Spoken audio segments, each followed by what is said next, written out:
Hello everyone, Shri कृपा academy में आपका फिर से स्वागत। अभी आइए हमने जो सीरीज चलाई हुई है HPAS हिंदी मेंस की, उसको हम आगे बढ़ाते हैं। आज हम पढ़ेंगे विकारी शब्द और अविकारी शब्द। तो विकारी शब्द क्या होते हैं? जिनका रंग, रूप, आकार, लिंग, वचन, कारक काल के अनुसार परिवर्तित हो जाते हैं, उसे हम विकारी शब्द कहते हैं। दूसरा का नाम है अविकारी। अविकारी किसे कहते हैं, इसे जानना भी जरूरी है। तो अविकारी क्या होता है? जिसका रंग, रूप, आकार, लिंग, वचन और कारक काल के अनुसार परिवर्तित नहीं होते, उसे हम अविकारी कहते हैं। तो विकारी शब्दों को अलग अलग भागों में बांटा गया। सबसे पहले विकारी शब्दों को 4 भागों में बांटा गया। वो 4 भाग कौन कौन से हैं? संज्ञा, सर्वनाम, विशेषण, क्रिया। और अविकारी को भी 4 भागों में बांटा गया है। वो 4 भाग कौन कौन से हैं? क्रिया, विशेषण, अव्यय, समुच्चय बोधक अव्यय, विस्मयादि बोधक अव्यय और संबंध बोधक अव्यय। क्लियर? क्योंकि अविकारी का दूसरा नाम जो होता है वो होता है अव्यय। क्लियर? आइए अभी इस सीरीज को हम आगे बढ़ाते हैं। आगे कुछ महत्वपूर्ण जो इसके एग्जांपल्स हैं, प्रश्न हैं, या इसके जो PYQ है उसकी तरफ हम चलेंगे। तो विकारी शब्द में जैसे मैंने आपको बताया, संज्ञा, सर्वनाम, विशेषण, क्रिया। संज्ञा के बारे में जानते हैं। संज्ञा क्या होती है? किसी व्यक्ति, किसी वस्तु, किसी स्थान के नाम का, जाति का या उसके भाव के अर्थ का बोध करवाया जाता है, उसे हम संज्ञा कहते हैं।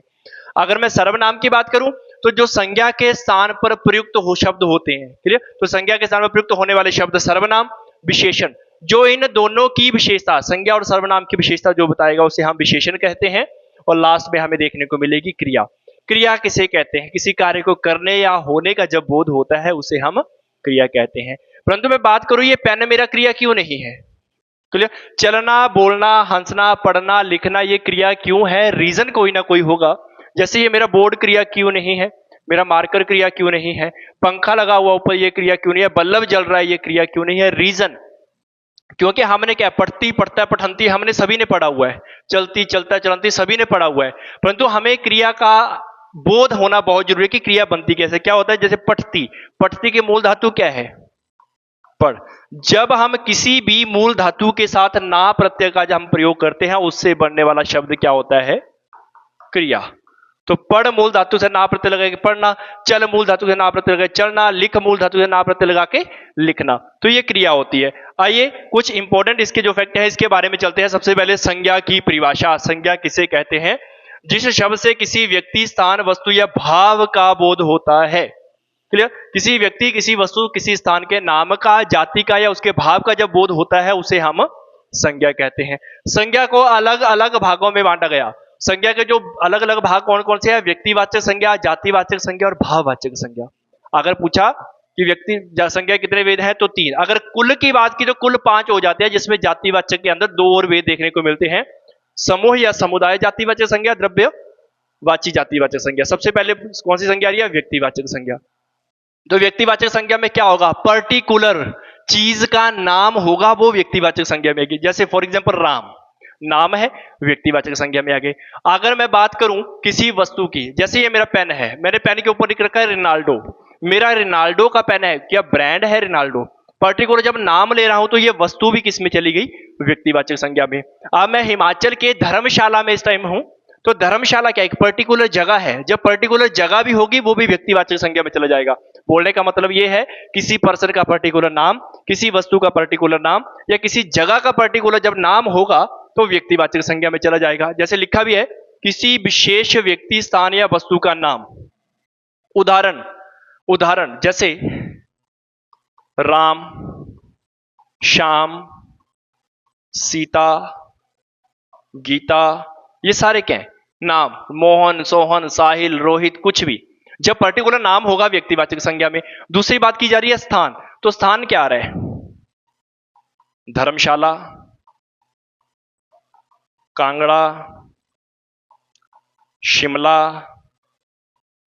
हमीरपुर, ये क्या है? पर्टिकुलर नाम है। जब जगहों के पर्टिकुलर नाम होंगे वो भी किस में जाएगा? व्यक्तिवाचक संज्ञा में। अगर मैं वस्तु की बात करूं, वस्तु की अगर मैं बात करूं तो मैंने बोल दिया सैमसंग का टीवी।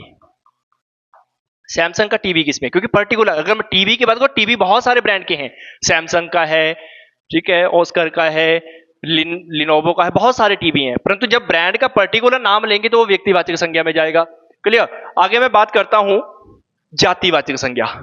तो जातिवाचक संज्ञा में सेम ही होगा, किसी प्राणी, किसी वस्तु या किसी स्थान की पूरी जाति का जब बोध होगा। जब हम पर्टिकुलर नाम लेंगे व्यक्तिवाचक में, जब की पूरी जाति का बोध होगा वो जातिवाचक संज्ञा में।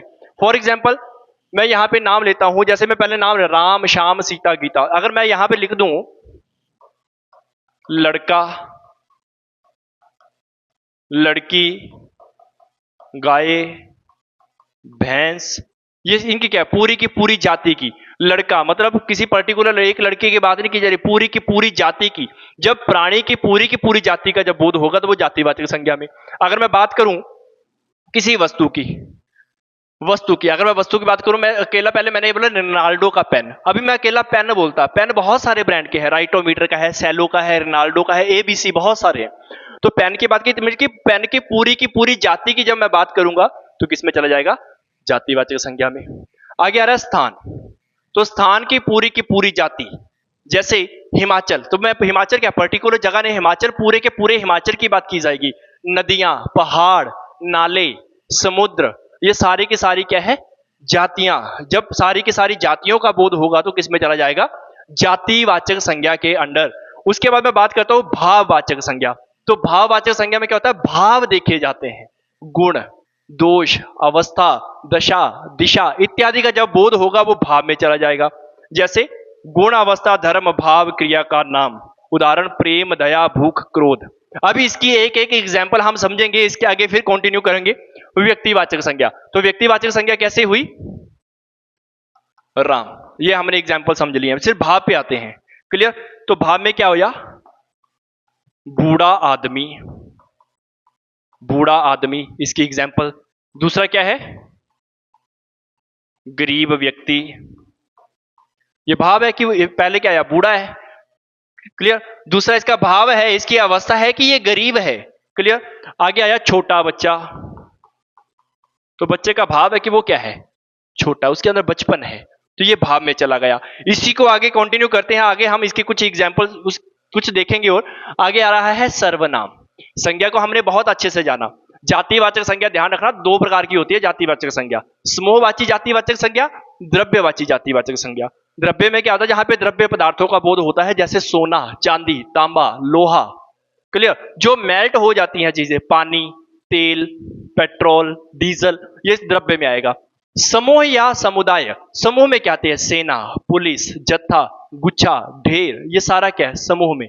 अगर मैं ढेर की बात करूं, सिंगल पत्थर पड़ा होगा वो ढेर में नहीं आएगा, जब बहुत सारे पत्थर उसके साथ होंगे तो वो ढेर, मतलब वो समूह में आ जाएंगे, क्लियर। अगर मैं पुलिस की बात करता हूं, अकेला पुलिस ऑफिसर चला होगा वो पुलिस में रहेगा। पुलिस कब होती है, जब इकट्ठे होते हैं, क्लियर। आगे मैं बात करूंगा सर्वनाम। तो संज्ञा हमने अच्छे से समझी, सर्वनाम जानेंगे, संज्ञा के स्थान पर प्रयुक्त होने वाले शब्द सर्वनाम। फॉर एग्जाम्पल, राम धर्मशाला रहता है,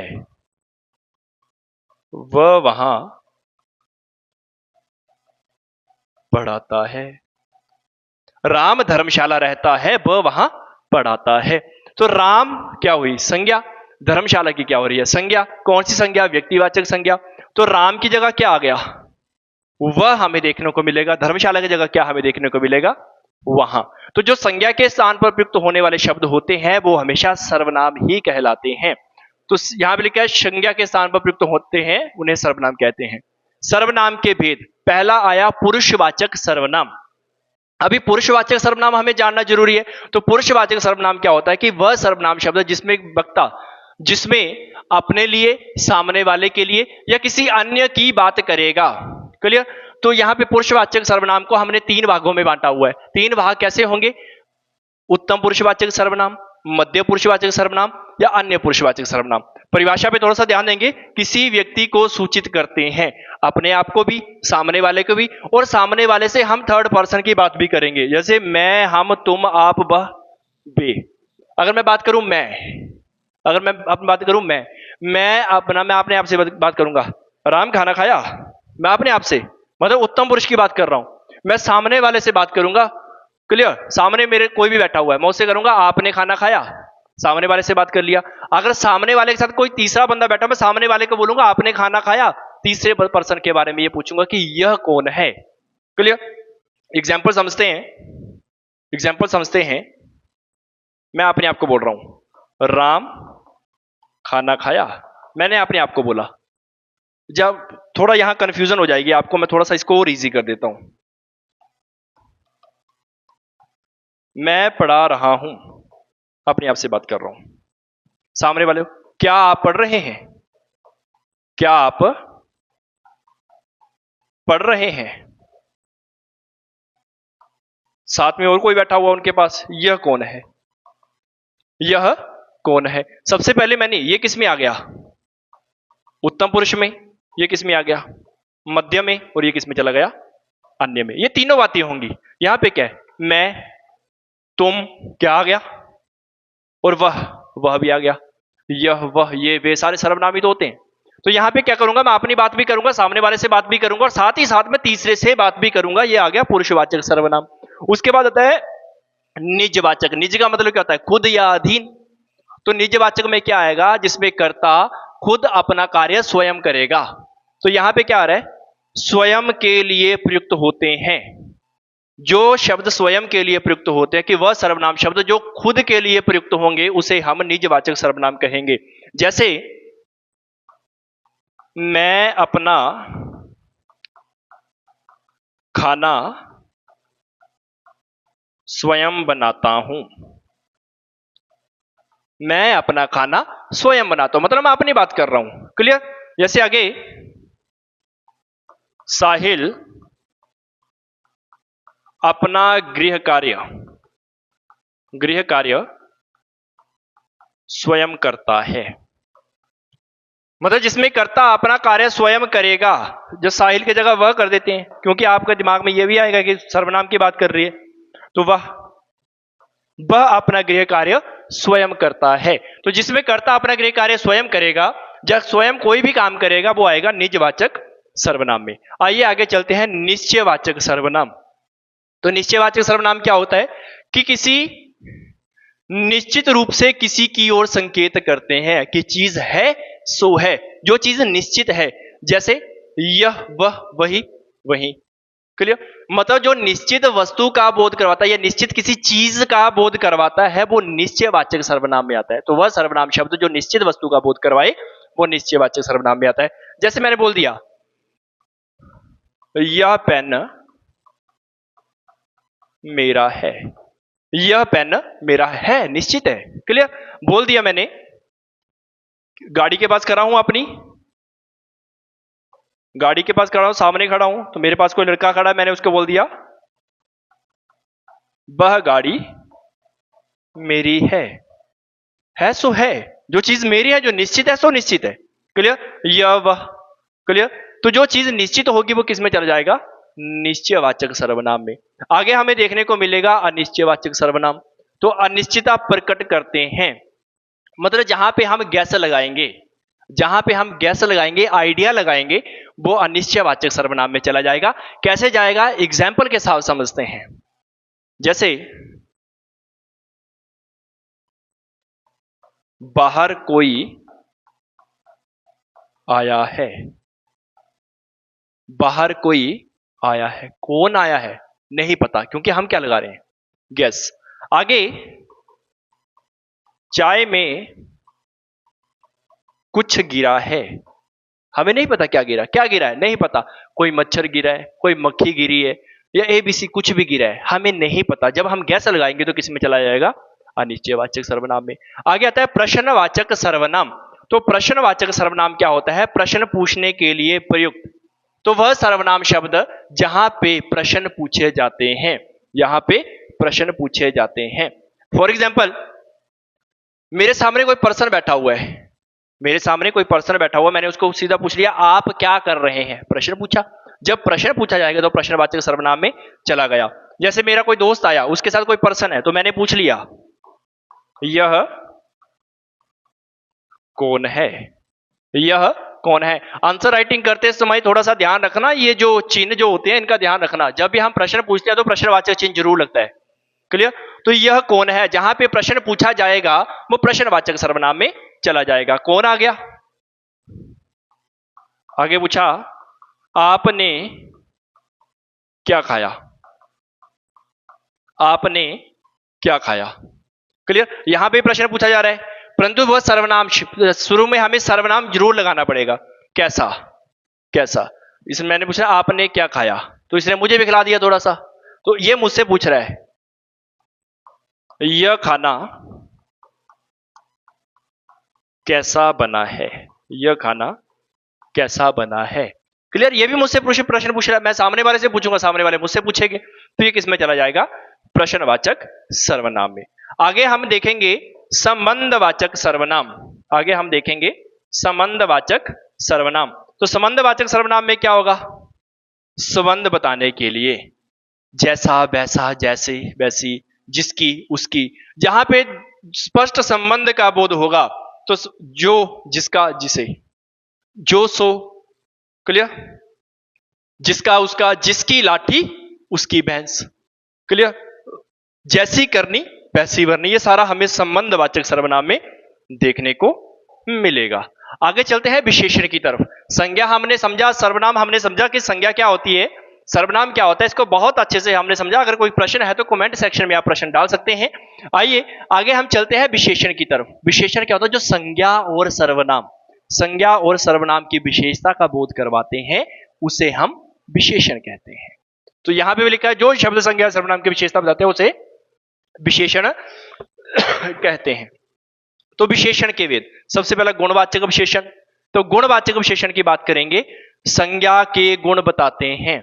जहां पे संज्ञा या सर्वनाम के गुणों की बात की जाएगी, संज्ञा या गुणों की बात की जाएगी। गुण क्या होते हैं, अच्छाई का गुण होता है, बुराई का गुण होता है, क्लियर, सुंदरता का गुण होता है, मीठा बोलने का गुण होता है, ये सारा हमें कहां मिलेगा, गुणवाचक विशेषण। तो संज्ञा के गुणों की बात करेंगे या सर्वनाम के गुणों की बात करेंगे। सबसे पहले संज्ञा, संज्ञा किसकी हुई, जैसे कोई नाम, वरुण, नाम क्या आ गया, वरुण अच्छा लड़का है, वरुण अच्छा लड़का है। तो यहां पे अगर मैं बात करूंगा तो यहां पे क्या किया, गुण बताया जा रहा है, किसके, संज्ञा के। संज्ञा किसकी हो रही है, वरुण, वरुण की कौन सी संज्ञा हो रही है, व्यक्तिवाचक संज्ञा, और इसका गुण क्या है कि वो बहुत अच्छा है। आइए आगे हम चलते हैं बुरा। बुरा संज्ञा या सर्वनाम, सर्वनाम की बात करते हैं, वह बुरा लड़का है, वह बुरा लड़का है, ये क्या बन गया, सर्वनाम, क्लियर। तो यहां पे क्या किया जा रहा है, गुण देखा जा रहा है, गुण उसके अंदर कौन सा है, बुराई का। सुंदर, सुंदर, रमेश सुंदर आदमी है, रमेश सुंदर आदमी है, इसके अंदर गुण क्या है, सुंदरता का, क्लियर। अगर मैं यहां पे बात करूं, आशीष मीठा बोलता है, आशीष मीठा बोलता है, तो आशीष के अंदर गुण क्या आ रहा है, मिठास का, कि वो क्या है, मीठा बोलता है। आइए आगे हम बात करते हैं परिमाणवाचक विशेषण। तो परिमाणवाचक विशेषण क्या होता है, सबसे पहले यह जानना जरूरी है कि परिमाण एक्चुअल में चीज क्या है। तो परिमाण क्या होती है, मात्रा, परिमाण क्या होती है, यहां पे दिख रखा है, वस्तु की परिमाण, परिमाण मतलब मात्रा बताते हैं, जो वस्तु की मात्रा को बताएंगे उसे हम क्या कहेंगे, परिमाणवाचक विशेषण, क्लियर। तो यहां पे मात्रा क्या होगी, निश्चित होगी या निश्चित होगी, पर होगी मात्रा। मात्रा में क्या आता है, नाप, माप और तोल, जिसके हम नाप सकते हैं, माप सकते हैं या तोल सकते हैं, ये किस में चला जाएगा, परिमाण में। जैसे अधिक, थोड़ा, बहुत, पूरा, क्लियर। जैसे परिमाण की अगर मैं बात करूं, 4 मीटर कपड़ा, 4 मीटर कपड़ा किस में आया, परिमाण में, नाप में आ रहा है, परिमाणवाचक विशेषण। अगर मैं बात करूं ये 4 मीटर कपड़ा, अगर मैं बात करूं थोड़ा कपड़ा, कितना पता नहीं, पर परिमाण में आ रहा है, क्लियर। अगर मैं बात करूं कि 2 किलो प्याज, 2 किलो प्याज, परिमाण, जहां पे हमें मात्रा का बोध होगा वो परिमाणवाचक विशेषण में चला जाएगा। आइए आगे थोड़ा सा नजर डालते हैं। आगे आ रही है संख्यावाचक विशेषण। तो संख्यावाचक विशेषण में क्या होगा, किसी निश्चित या अनिश्चित संख्या का बोध होगा। यहां देखते हैं, संख्या बताते हैं, निश्चित संख्यावाचक विशेषण, अनिश्चित संख्यावाचक विशेषण। मतलब संख्या का हमें पता है, जब संख्या का पता होगा तो निश्चयवाचक संख्यावाचक विशेषण में चला जाएगा, अगर नहीं पता होगा तो अनिश्चित संख्यावाचक विशेषण में चला जाएगा। जैसे निश्चित की अगर मैं बात करूं 1 2 3 4, तो निश्चित है संख्या। जैसे एक लड़का, निश्चित है कि लड़का कितना है, एक, सामने दिख रहा है, यह निश्चयवाचक संख्यावाचक विशेषण में चला गया। 2 गाय, 10 ऊंट, 20 भैंस। क्लियर है कि जहां पे हमें पर्टिकुलर संख्या का बोध हो रहा है वो निश्चय संख्यावाचक विशेषण में चला गया। अनिश्चित, अनिश्चित में हम क्या करेंगे, गैस लगाएंगे, गैस। जैसे कुछ लड़के, कितने, 1 2 3 4 5, हमें नहीं पता। जब नहीं पता होगा तो किस में चला जाएगा, अनिश्चय संख्यावाचक विशेषण में। जैसे कई घोड़े, कितने, 1 2 3 4 5 10 15 20, कितने, नहीं पता। क्लियर। और आगे अनेक कुत्ते, कितने, नहीं पता। जब संख्या का बोध नहीं होगा तो अनिश्चित संख्यावाचक विशेषण में, जब संख्या का पर्टिकुलर बोध होगा तो निश्चित संख्यावाचक विशेषण में हमें देखने को मिलेगा। आगे हम करेंगे संकेतवाचक विशेषण। तो वह किसी विशेष वस्तु की ओर संकेत करते हैं कि, जैसे फॉर एग्जाम्पल मैंने ये बोल दिया यहां पे पुस्तक है कि यह पुस्तक मेरी है, संकेत दे दिया, तो जहां पे हम संकेत देंगे तो वो किस में चला जाएगा, संकेतवाचक विशेषण में। जैसे यह, वह, वही, वहीं, तो यह मैंने बोल दिया कि यह पेन, ये मैंने पहले भी एग्जांपल दिया, यह पेन मेरा है, यह पेन मेरा है सो है, मैंने संकेत दिया। क्लियर। आगे हम बात करेंगे वह, कि वह में क्या आएगा, सामने खड़े हैं, वह दे दिया संकेत में, वह पुस्तक मेरी है, वह पुस्तक मेरी है। जब हम किसी को संकेत देंगे तो वो किस में चला जाएगा, संकेतवाचक विशेषण में। वही दे दिया कि मेरी घड़ी वही है, संकेत दे रहा हूं। क्लियर। आगे मैं चलूंगा इसी की तरफ, वही क्या है, वही, तो ये सारे क्या करते हैं, संकेत देते हैं। जब ये संकेत देंगे तो किस में चला जाएगा, संकेतवाचक विशेषण में। आइए आगे चलते हैं, आगे हम पढ़ेंगे क्रिया। क्रिया मैंने पहले बताई कि क्रिया क्या होती है, किसी भी मूल धातु के साथ जब हम ना प्रत्यय का प्रयोग करेंगे उससे बनने वाला शब्द क्रिया कहलाता है। मैंने ये भी बता दिया ये पेन मेरा क्रिया क्यों नहीं है, बोर्ड क्रिया क्यों नहीं है, पंखा क्रिया क्यों नहीं है। चलना, बोलना, हंसना, पढ़ना, लिखना, रोना, ये क्रिया क्यों है कि मूल धातु के साथ हम ना प्रत्यय लगाते हैं।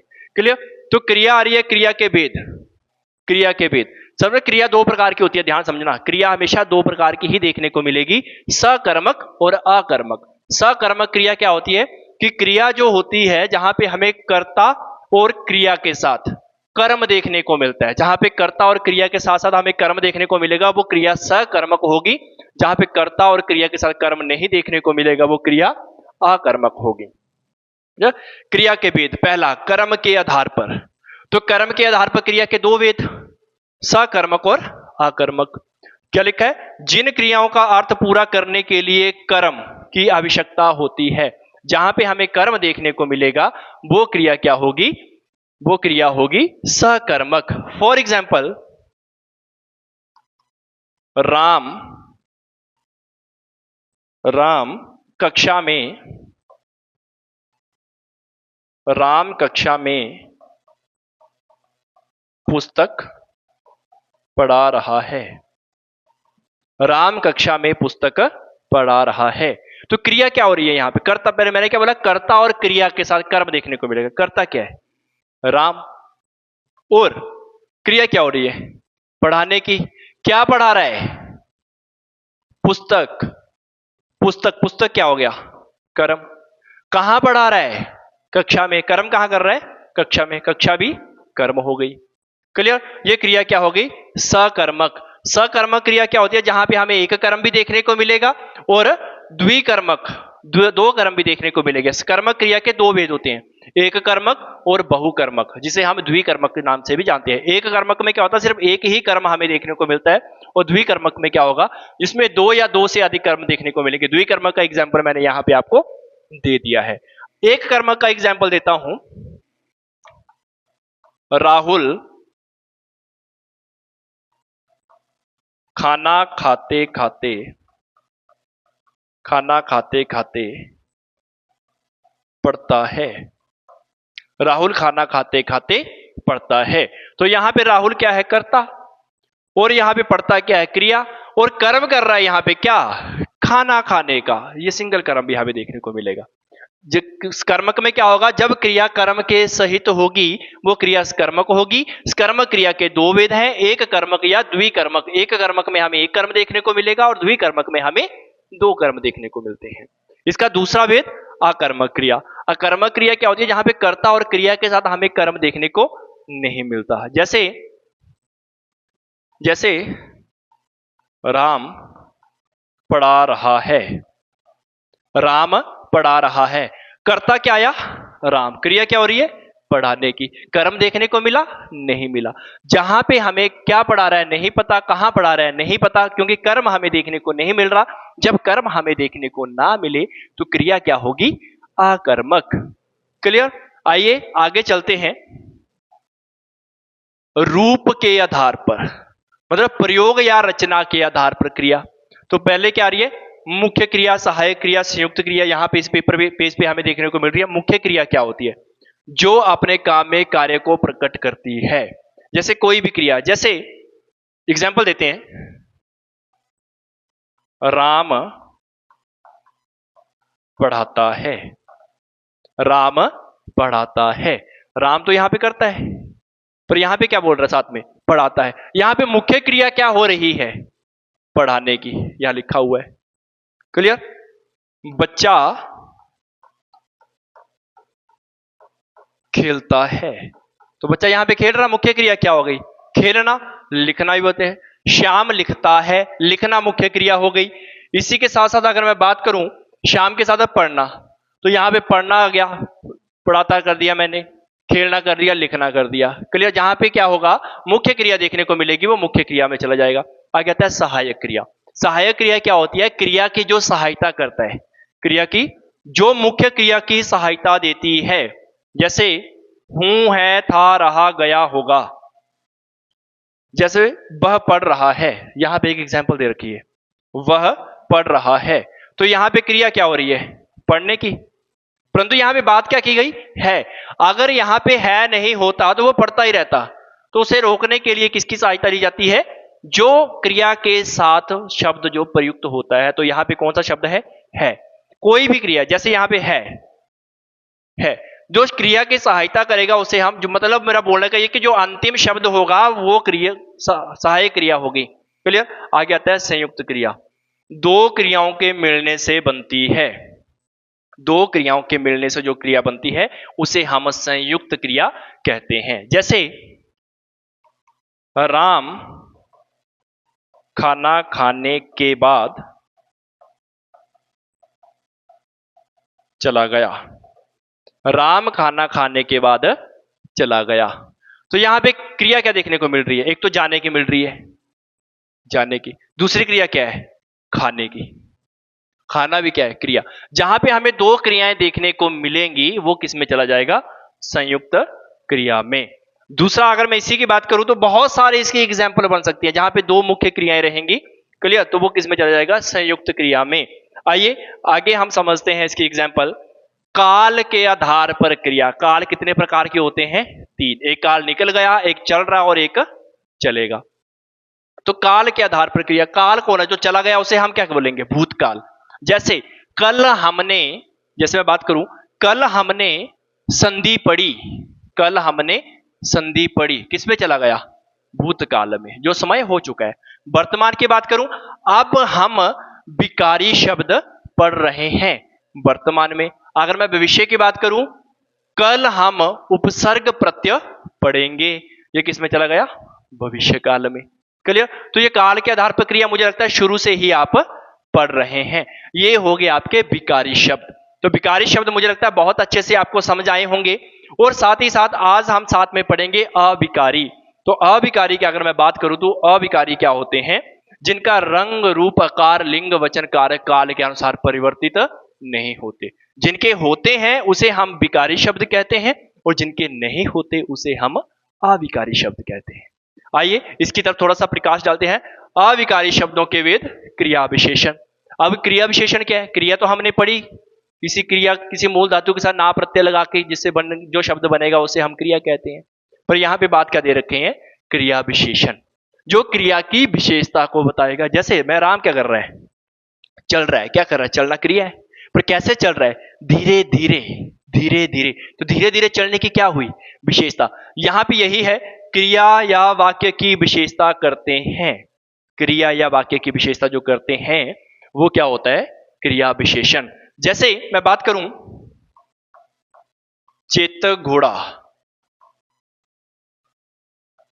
बहुत तेज दौड़ता है। चेतक घोड़ा बहुत तेज दौड़ता है। तो यहां पे क्या हो रहा है? क्रिया क्या हो रही है? दौड़ने की। दौड़ने की क्या हुई? क्रिया। परंतु कैसे दौड़ता है? उसकी विशेषता क्या है? कैसे? बहुत तेज, बहुत तेज। तो जो क्रिया की विशेषता बताएगा वो किस में चला जाएगा? क्रिया विशेषण में। दूसरा, राम जल्दी जल्दी बोलता है। राम जल्दी जल्दी बोलता है। तो क्रिया क्या हुई यहां पे? बोलने की। और क्रिया की विशेषता क्या है? कैसे बोलता है? जल्दी जल्दी। क्लियर? तो जहां पे हमें क्रिया की विशेषता देखने को मिलेगी वो किसमें चला जाएगा? क्रिया विशेषण में। आगे क्या रहा है? समुच्चय बोधक अव्यय। ध्यान रखना, अविकारी का जो दूसरा नाम होता है वो होता है अव्यय। अव्यय अविकारी का दूसरा नाम है। तो समुच्चय बोधक अव्यय में क्या आता है? दो शब्दों या वाक्यों को जो जोड़ने का काम करता है, जो शब्द या शब्दांशों को जोड़ने का काम करता है उसे हम क्या कहते हैं? समुच्चय बोधक। जैसे राम और श्याम, जोड़ दिया। दिन एवं रात, जोड़ दिया। तो यहां पे क्या है? ये सिर्फ है वाक्यांश, वाक्यों को जोड़ने का काम करते हैं। अभी वाक्यांश हमें कर लिया। वाक्य, राम पढ़ता है एवं श्याम सोता है। राम पढ़ता है एवं श्याम सोता है। तो पहला वाक्य क्या आया? राम पढ़ता है। दूसरा क्या आया? श्याम सोता है। तो जोड़ा किसने? एवं। जो दो वाक्य या वाक्यांशों को जोड़ने का जो काम करता है उसे हम समुच्चय बोधक कहते हैं। और समुच्चय बोधक में क्या क्या आता है? और, लेकिन, अथवा, क्योंकि, तथा, एवं, परंतु, ये सारे किसमें आ गए? समुच्चय बोधक अव्यय में। मुझे लगता है ये अच्छे से समझा जाएगा आपको। उसके आगे है विस्मय आदि। तो विस्मय आदि मैंने आपको क्या बताया? चौंकाने वाले शब्द। विस्मय आदि, विस्मय आदि का चिन्ह लगता है ये। जब हमें चौंकाने वाले शब्दों को, जैसे हुआ ना, जैसे आपका रिजल्ट आएगा, क्लियर, आप पास हो जाएंगे, घर वाले चौंक जाएंगे, या वाह बहुत मजा आया। क्लियर? जब और कोई पूछ लेगा जो आपसे थोड़ा चिढ़ता होगा, वो अरे तुम पास हो गए। क्लियर? तो ये चीजें हमें देखने को मिलेंगी। तो यहां पे क्या है? भाव प्रकट करते हैं, मतलब चौंकाने वाले शब्द जब हमें देखने को मिलेंगे, जैसे यहां पे दिख रहा है अरे, अरे, अरे की ध्यान रखना, विस्मय आदि लगेगा। अरे तुम पास हो गए, अरे तुम पास हो गए। जिसको हिंदी में प्रॉब्लम आती है ना, वो सारे पास हैं, मैं बता देता हूं इतना। क्लियर? अरे तुम पास हो गए। घर वाले बोल रहे हैं वाह बहुत अच्छा हुआ, वाह बहुत अच्छा हुआ। क्लियर? चिढ़ने वाले बोलेंगे ओह तुम भी पास हो गए, तुम भी पास हो गए। क्लियर? तो जब ये हमें चौंकाने वाले शब्द जब मिलेंगे वो चले जाएंगे विस्मय आदि में। आगे है संबंध बोधक और परसर्ग। अभी ध्यान देना, उपसर्ग आपने पढ़ा होगा। उपसर्ग क्या होते हैं? कि वह शब्द जो शब्द के प्रारंभ में जुड़ते हैं। प्रसर्ग क्या होते हैं? प्रसर्ग क्या होते हैं? विभक्ति चिन्ह या कारक चिन्ह। उपसर्ग पहले जुड़ता है, प्रत्यय लास्ट में जुड़ता है, और प्रसर्ग क्या होता है? जो बीच में जुड़ते हैं। तो संज्ञा सर्वनाम के साथ लगकर संबंध बनाते हैं। क्लियर? के, की, को, से, पर तक लिए। क्लियर? अगर मैं बात करूं प्रसर्ग की, संबंध बनाने के लिए, क्लियर, राम के लिए खाना, राम के लिए शाम आया, राम के लिए शाम आया। क्लियर? तो जहां पे हमें संबंध का बोध होगा वो किसमें चला जाएगा? संबंध बोधक में। क्लियर? आगे हम आपको जानकारी देंगे कि श्री कृपा एकेडमी जो धर्मशाला में है उसकी दूसरी ब्रांच रहन में खुल चुकी है, जहां पे ये फ्रेश बैचेस शुरू हो रहे हैं 25 सितंबर 2025 को रहन में, और दूसरा बैच जो शुरू हो रहा है वो 30 सितंबर 2025 में, और धर्मशाला ब्रांच में हमारा 25 एंड 15 अक्टूबर को जो है न्यू बैचेस शुरू हो रहे हैं, जहां पे HPAS यूपीएससी अलाइड एनटी के बैच जो है वो धर्मशाला में शुरू हो रहे हैं। और रहन ब्रांच में जितने भी हमारे कॉम्पिटिटिव एग्जाम है हिमाचल के सेंटर के, और साथ ही साथ बैंकिंग के, और साथ ही साथ जितने भी डिफेंस के जो एग्जाम होंगे, डिफेंस के पेपर की तैयारी करवाई जाएगी विद SSB गाइडेंस के साथ। क्लियर? तो श्री कृपा एकेडमी धर्मशाला में अपनी सेवाओं के साथ साथ रहने में भी अपनी सेवा दे रही है। अधिक जानकारी के लिए स्क्रीन के ऊपर दिए गए नंबरों पे आप संपर्क हमारे साथ कर सकते हैं। अगर आपका कोई भी प्रश्न रहेगा, आप कमेंट सेक्शन में अपना प्रश्न डाल सकते हैं, हम आंसर देने का पूरा योगदान रखेंगे। अधिक जानकारी के लिए जुड़े रहिए श्री कृपा के साथ। जय गुरुदेव।